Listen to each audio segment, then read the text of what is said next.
Okay. Hi, everyone. We're just going to give our audience a few minutes to join us. They'll be coming from the forums and the lounge. So let's give them a few minutes to make their way here. I can see that some people are joining now, so that's great.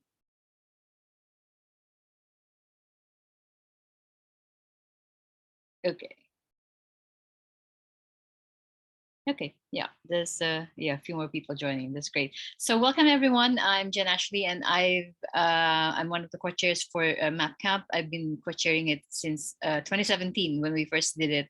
So it was me, Simon, and I think Liz was co-chairing at that time as well. And then that changed over the years. So this is the sixth year. So it's been going on for a while. And Adrian, I believe you've been speaking every year, correct? If I'm not mistaken. And Carl, this is your first time to give a talk at MapCom.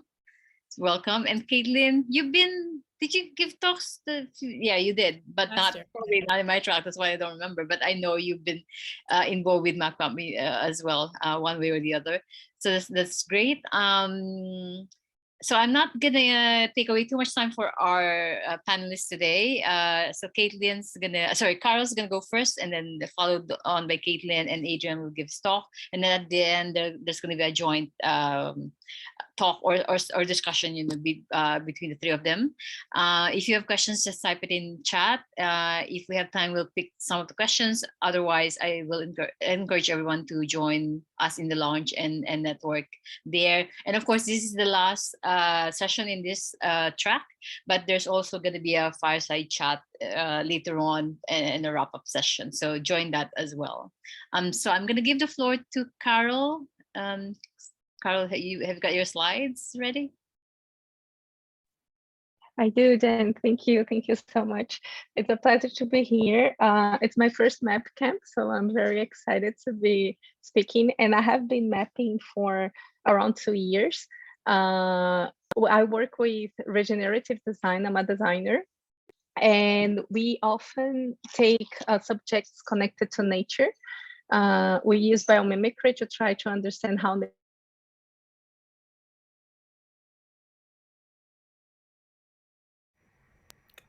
we all lost Carol. Okay, I think make it better. And it was in one of those. Sorry. Okay, good. We lost you for a minute, but you're back now, Carol. Might want to turn off your video. Yeah, I would suggest turn off your video and see if that helps. Yeah. Good. Thank you. Is that better?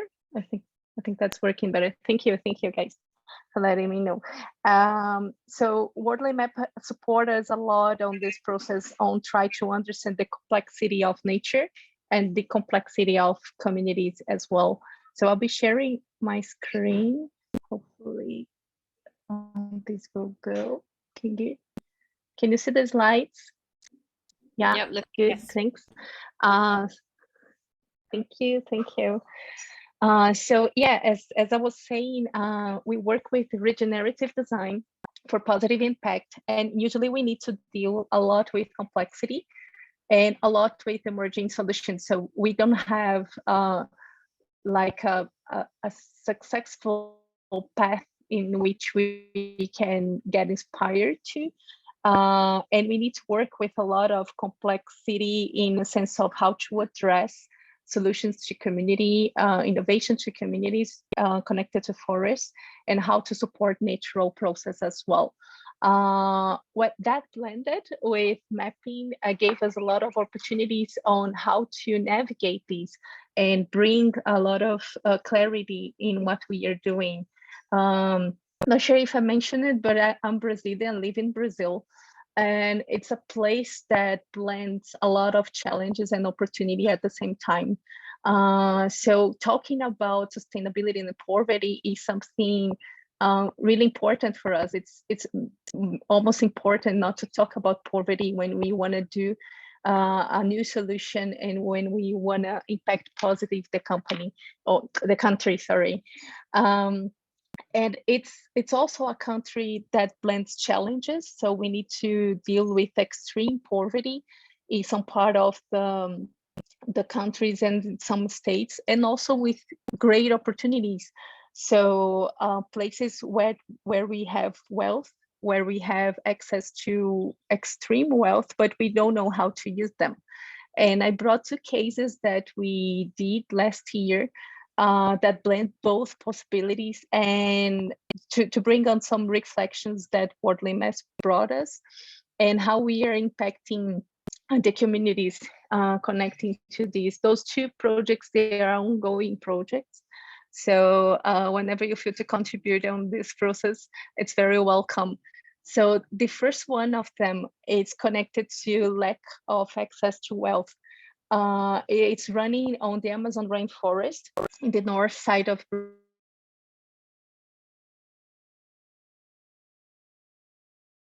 Brazilian nut. It's getting exported, and it's being very famous around the world. It's native to Brazil, to Amazon forest. It also grows in other places in South America, but most of the production grows in Brazil, which is like a larger space for it to grow. It has a very peculiar aspect, which is it can only grow inside the forest. So it's impossible to crop them, to add them to farms. So we have to go inside the forest to collect them. And we need to do a sort of industrialization process inside the forest to maintain the quality, the health of the nut. And then we sell them to consumers and to all over the world. The main problem we had in this project is that while 35% of the nuts produced in Amazonia, it's a large amount of nuts being produced, only 5% goes to international market. And this has to do with aflatoxin, which is a toxin that grows in the nuts, and it's very harm for people. So that's why we cannot export these as well. And however, Bolivia, it's a very known country to export Brazilian nuts, though it doesn't grow the nuts there, but they collect the nuts from Brazil, and it beats aflatoxin, and it can sell to all over the world. So it has a wealth. It has like an access to wealth here, but we don't know how to get that. We don't know how to beat the aflatoxin and how to address this as a process. So it's like a locked wealth we have. And most of this has to do because people doesn't have the habit and the culture to address the aflatoxin. So we brought together a few people who work in the Amazonia rainforest and work with the Brazilian nut to start mapping and try to understand what we could do to create a culture of beating the aflatoxin and to unlock this wealth, unlock the value chain that Brazilian nuts have in the field. This is one of the maps we collected. We created, we did like 5 to 8 maps, but I brought this one just to show, because it's very connected on how the role of poverty has to do with sustainability. And usually we talk about poverty as a way to provide conditions to immediate financial return. So a very common way to beat the poverty is to bring access to money. But this is a very complex thing to do from people in the forest, because it also unlocks a lot of severe needs and complex consequences. For example, when we add money into those people, when they collect and they start collecting more nuts, it unlocks a lot of social problems as well. Like new leaderships appear and they don't know how to deal with this very well. And it's top on the policy, like we don't know how to manage the wealth in the territory. And we need to create more and more laws to support people not being harmed for the excess of financial return. On the other hand, when we connect to